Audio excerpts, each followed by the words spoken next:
On today's episode of the show, we are going to explain a couple of things. Why Kasean Pryor will be a constant mismatch this season, why it is going to be very challenging to take Javon Hadley off of the court due to his versatility, and why this could be a breakout season for sophomore big man James Scott. All that coming up on today's episode of Locked On Louisville.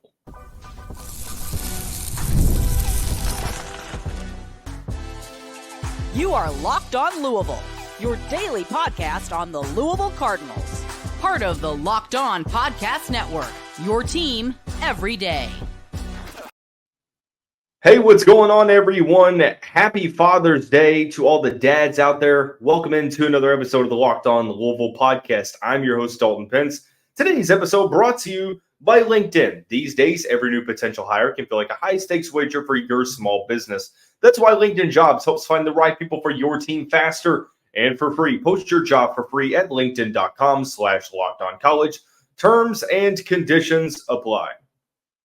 As always, I want to personally thank you all for making us your first listen of the day. Just a reminder that Locked On Louisville is free and available on all streaming services 5 days a week, your team every day. We continue along in our Louisville men's basketball individual player expectation series. The third installment will feature discussions centered around Kasean Pryor, J'Vonne Hadley, and James Scott. We're going to explain a couple of things regarding each individual player respectively. Let's start with South Florida transfer Kasean Pryor. Now, for those who haven't tuned in to the previous two installments of this series where we focus on one player per segment, we discussed what the potential role was going to look like, the expectations, a former Cardinal that each player reminds me of, etc. Be sure to tune into those episodes that were released pretty recently.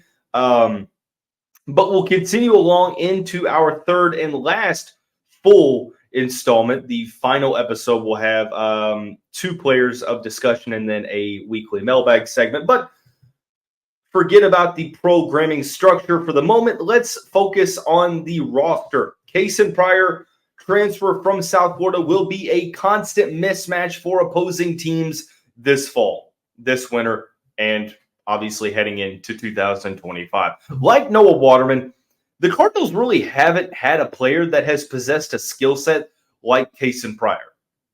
He's the ultimate unicorn on this team, 6'10", 210 pounds, moves like a guard, has the ball handles like a guard, can create his own shot, but even though he's only 210 pounds, has the length, has the athleticism, and has the tenacity to be able to bang down low. Now, he's not a true post player, but he still is effective in the paint and around the rim.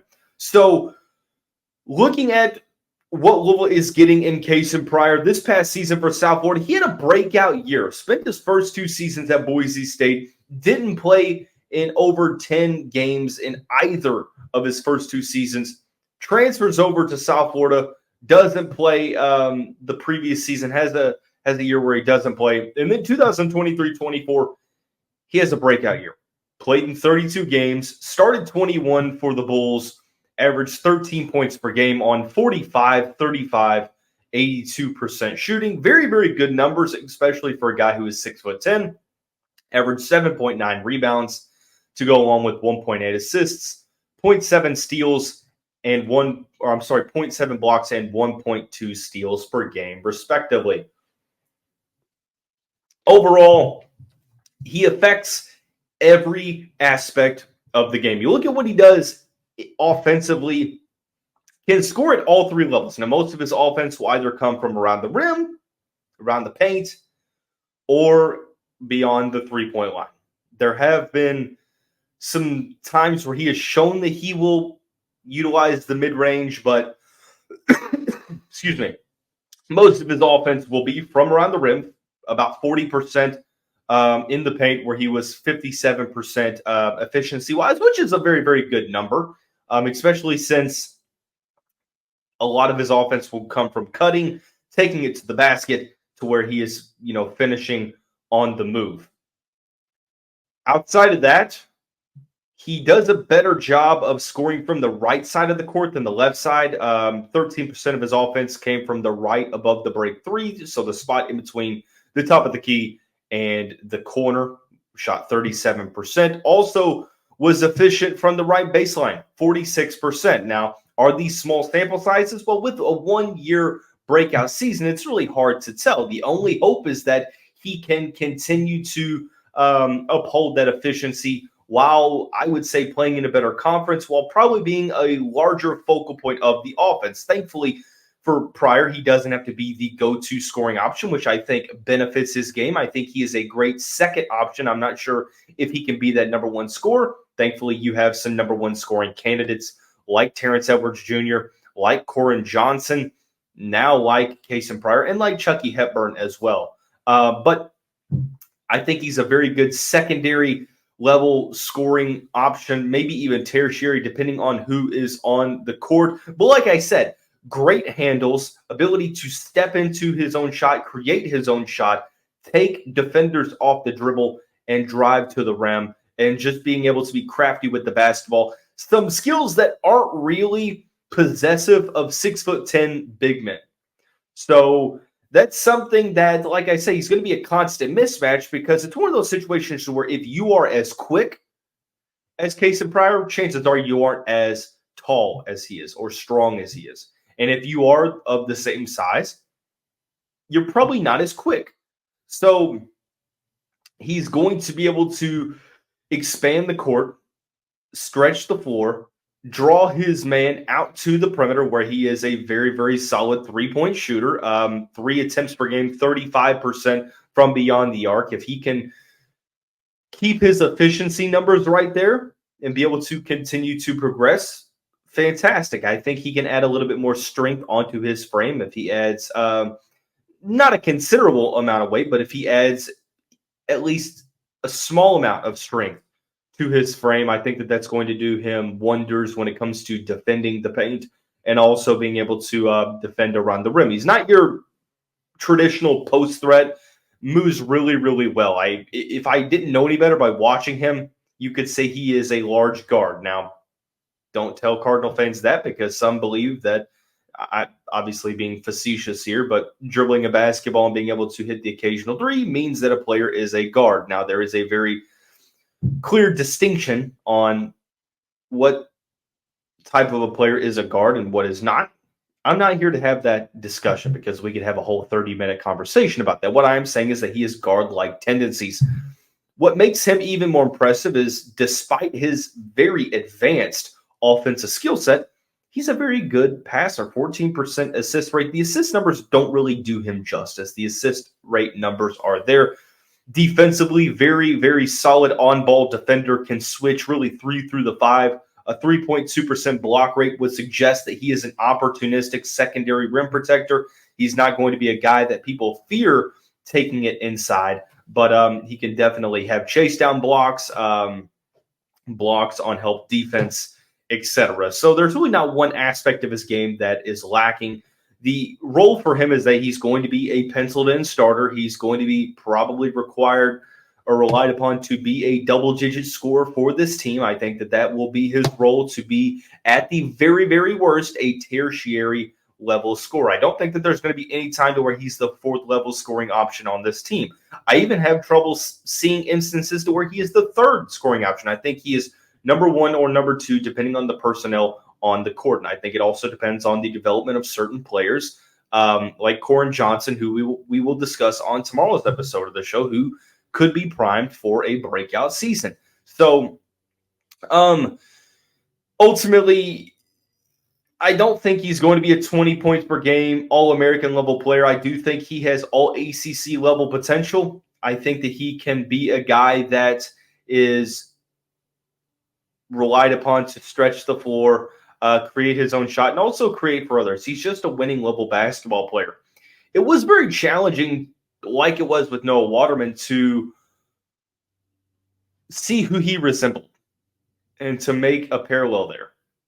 And sort of the same thing with Waterman is he has the tendencies.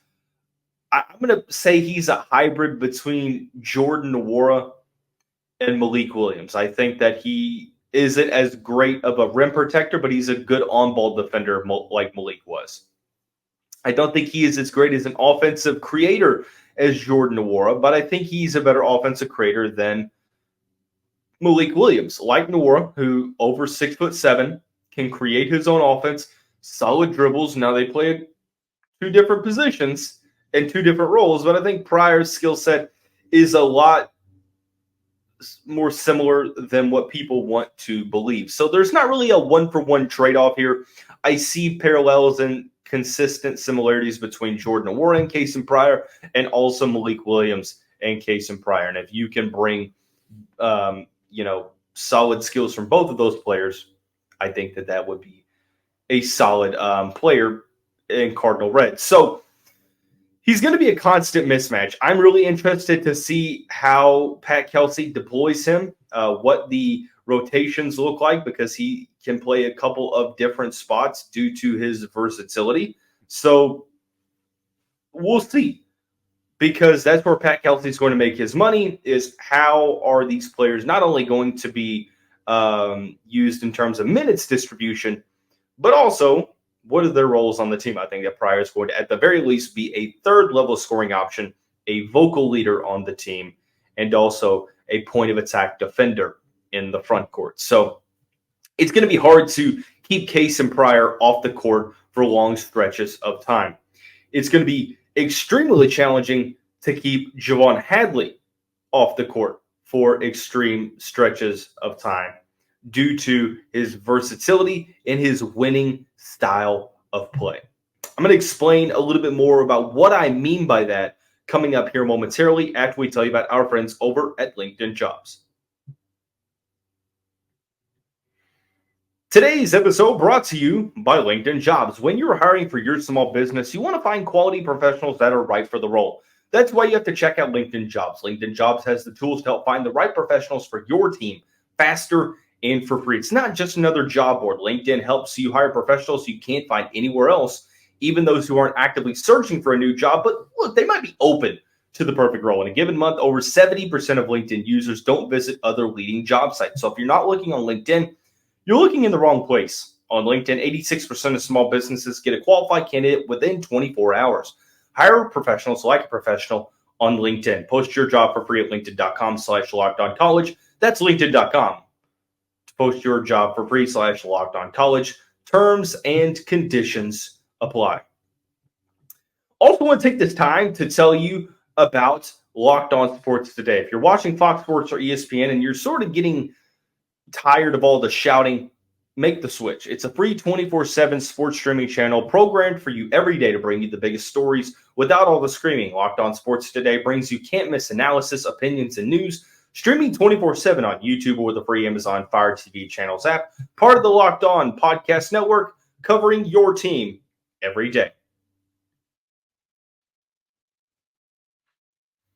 Continuing along, thanks for tuning into this Father's Day edition of the Locked On Louisville podcast. Diving into the third installment of the Louisville men's basketball individual player expectations series, we continue with Javon Hadley, who right before the break, I explained how it's going to be challenging to keep him off the court.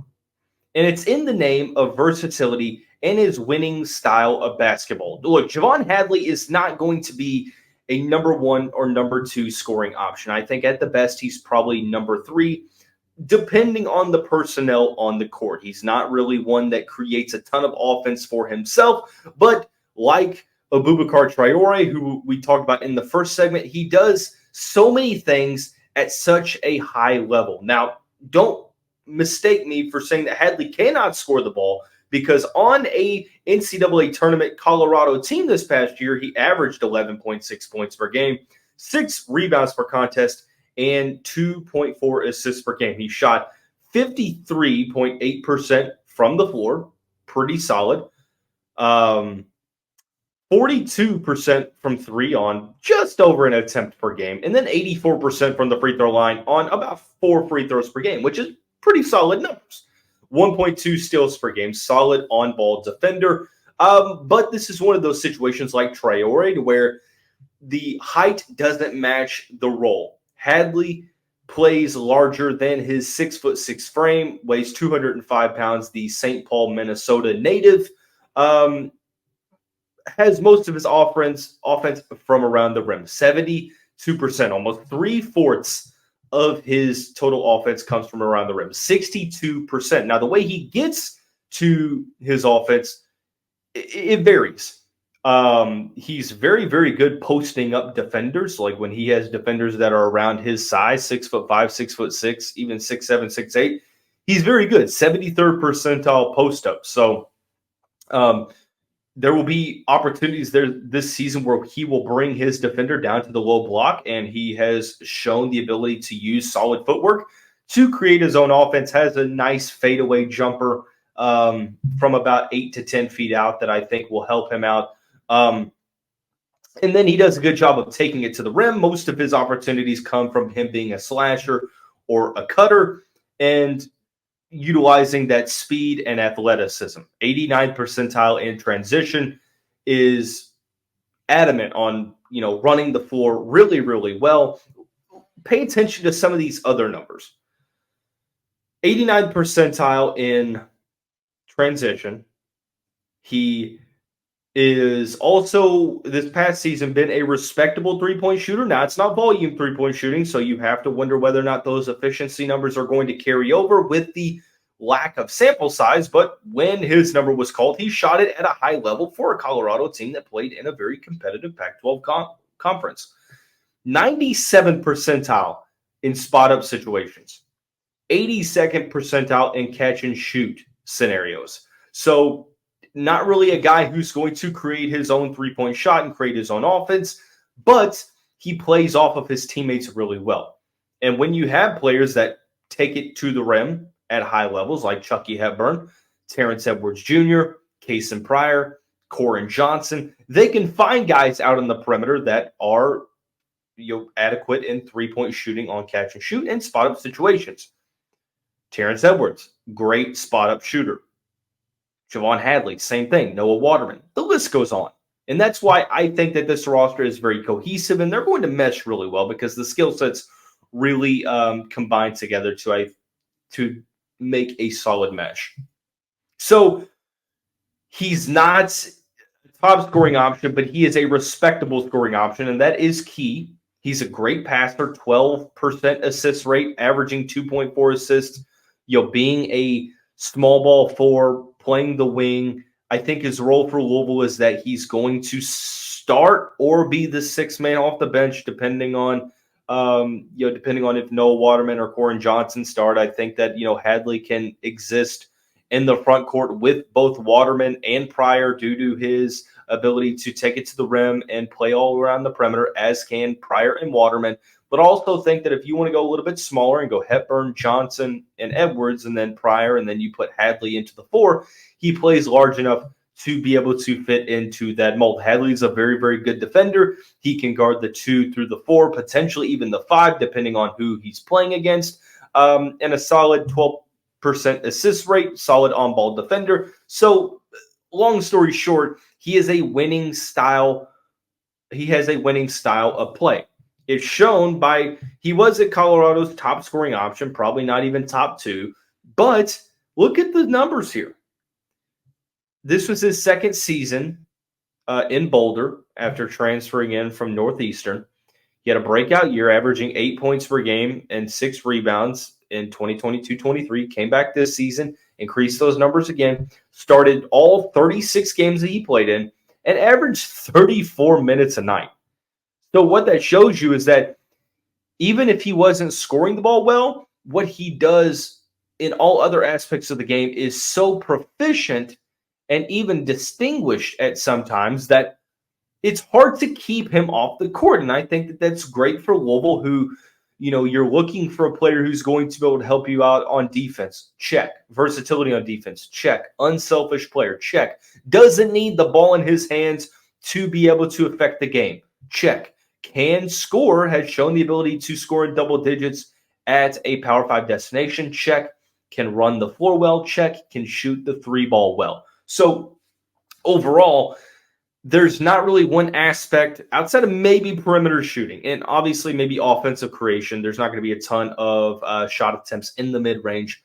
But again, you have your scoring options, and having a player that can bring all the other intangibles and do so many different things on the court while still, again, we have to continually reiterate that he's not a bad offensive player, that he can still score the ball.